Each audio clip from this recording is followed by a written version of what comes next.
الحمدللہ وحدہ والصلاة والسلام علی من لا نبی بعدہ اما بعد۔ اسلامی بھائیوں، کامل مسلمان وہ ہے جو دوسروں کو ظاہری اور باطنی کسی بھی قسم کی تکلیف نہ پہنچائے اور اپنے اعضاء اور جوارح کو کسی کو اذیت دینے کے لیے استعمال نہ کرے، اور حقیقی مہاجر وہ ہے جو اللہ کی منع کردہ چیزوں سے باز رہے اور انہیں چھوڑ دے، کیونکہ ترک وطن کے باوجود بھی اگر اللہ کی معصیت اور اس کی نافرمانی سے باز نہیں رہتا ہے تو اسی ہجرت سے کوئی فائدہ نہیں۔ ہجرت نام ہی ہے کہ اللہ کی رضا، اس کی خوشنودی کے لیے ہر چیز کو انسان ترک کر دے اور چھوڑ دے۔ صحیح بخاری مسلم شریف کی حدیث ہے، اللہ کے نبی جناب محمد رسول اللہ صلی اللہ علیہ وسلم نے فرمایا، المسلم من سلم المسلمون من لسانہ ویدہ والمہاجر من حجر ما نہى اللہ عنہ۔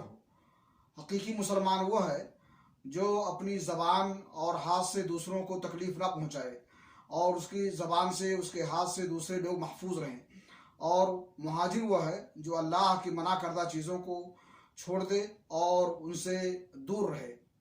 اللہ رب العالمین سے دعا ہے کہ اللہ تعالیٰ ہمیں توفیق بخشے کہ ہم اپنے اعضاء و جوارح سے کسی کو ایذا اور تکلیف نہ پہنچائیں۔ آخر دعوانا الحمدللہ رب العالمین۔